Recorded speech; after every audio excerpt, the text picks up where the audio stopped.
Hello everyone, this is Ms. Julia of the Madison Library with another list of book suggestions from our young adult collection. By chance, I was sick from a sinus infection a couple weeks ago, and when I feel crummy, I find I want comfort food for my brain. Therefore, this week, you're getting a few of my favorite books from the YA collection that I've read over and over and will no doubt read again. Entwined by Heather Dixon is a gently romantic, slightly spooky story of a family, a royal family, trying to find a way to connect after the death of their mother. The princesses are heartbroken by Mom's death. Their father, the king, grows cold and stiff and forces the most rigid rules of mourning on the house for a year. He forbids any fun activities or social gatherings, and eventually leaves home to go to war in another country. Bereft, the princesses find a secret place in the castle to engage in their favorite pastime, dancing.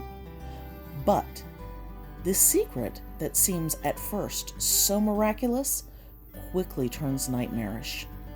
If any of this sounds familiar to you, it's because this book happens to be a retelling of the fairy tale, The 12 Dancing Princesses, but with a swirl of romance that's appropriate for any age.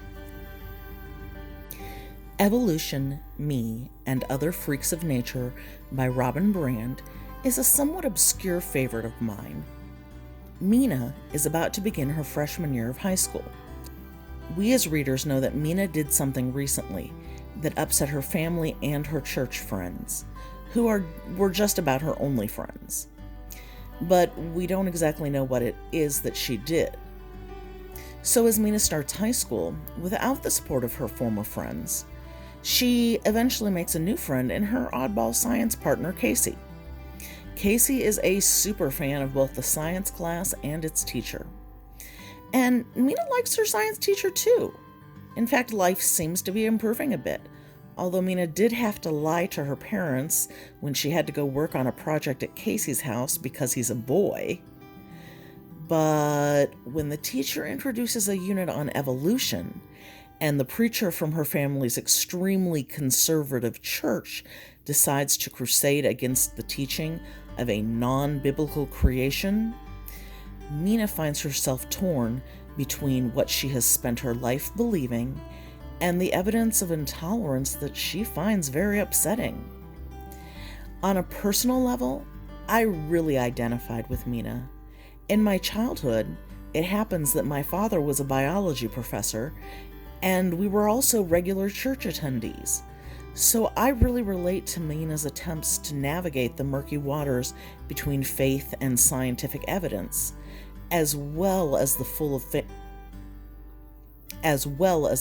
of family expectations while staying true to yourself. The Fault in Our Stars by John Green might be considered an odd choice to take comfort in.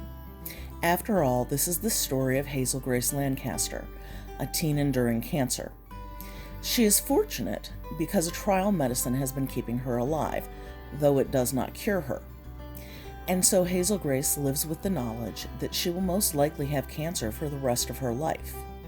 Hazel Grace attends a support group for teens with cancer, where she meets a guest that's there for the day, Augustus Waters. There is an undeniable spark between them, and their relationship makes for a beautiful, bittersweet story. John Green's writing is so candid and open in this book that despite the sad subject, this remains a go-to favorite for me. I have to confess that I will read anything that Laini Taylor writes, even if it's on the back of a cereal box. That makes it hard for me to pick a favorite book of hers. I love the Daughter of Smoke and Bone trilogy, but today I'm going to talk about Strange the Dreamer. Laszlo Strange is an orphan who so loved stories, he basically moved into the kingdom's library. As an adult, he assists scholars, like the famous and obnoxious Thion Nero, and he spends his personal time studying the legendary lost city of Weep.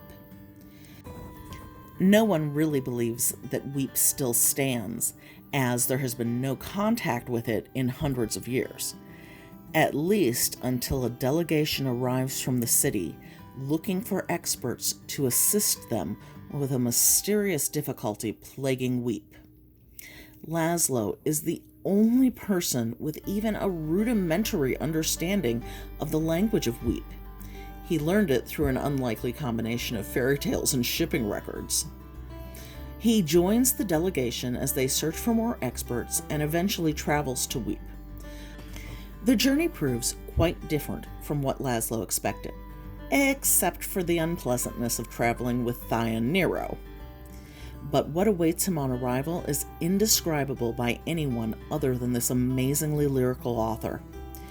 This not-to-be-missed tale is a story of magic, passion, heartbreak, vengeance, and hope. This story is concluded in its sequel, Muse of Nightmares, which is also available through the library.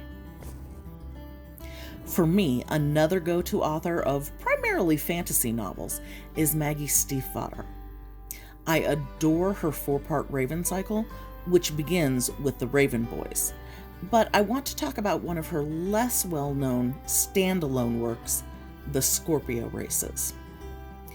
Every November, the island holds the Scorpio Races, a dangerous, often deadly competition riding the Kapell Ishka, wild horses that rise from the sea each autumn. Puck Connolly is an outspoken young woman who lives with her 2 brothers, surviving hand to mouth. Life on the island is hard, and many people abandon it.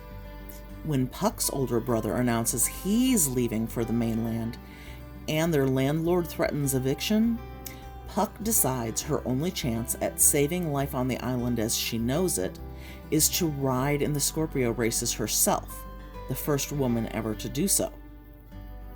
While attending practices, she meets Sean Kendrick, the returning champion of the race, who is not at all the person she expected.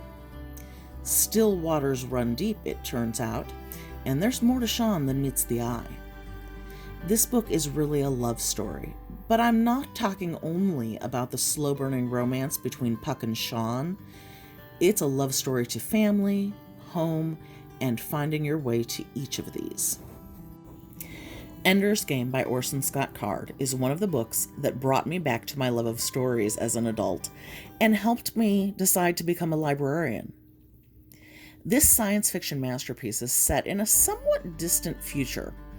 In it, the Earth has been attacked by an alien race, and humanity did survive, but barely. The military expects another invasion to arrive sometime fairly soon. So to help train officers and protect the planet, they have created a battle school, isolated on a satellite in space. Children with high intelligence are brought there to learn the strategic skills necessary to lead the military fleet and save the Earth. Ender Wiggin is just about the best student Battle School has ever seen. He's so promising that he's brought to the school exceptionally young. He works hard and slowly makes a place for himself. His successes lead to more responsibilities and also more jealousy from other students. But no matter how hard Ender works, no matter how many simulated battles his team wins, Ender is pushed harder and harder, often into impossible situations. You see, Ender and his schoolmates don't know what the leader of the battle school does. Time is running out. If they can't make Ender into the perfect commander, humanity could lose the ultimate battle. Thanks for joining me for another book chat video. There will be another new video up in a couple of weeks. If you'd like to see more like this one, or keep up with all the library's videos, click on subscribe. Consider hitting the notification bell and the like button for this video. Contact information for the library is in the description below.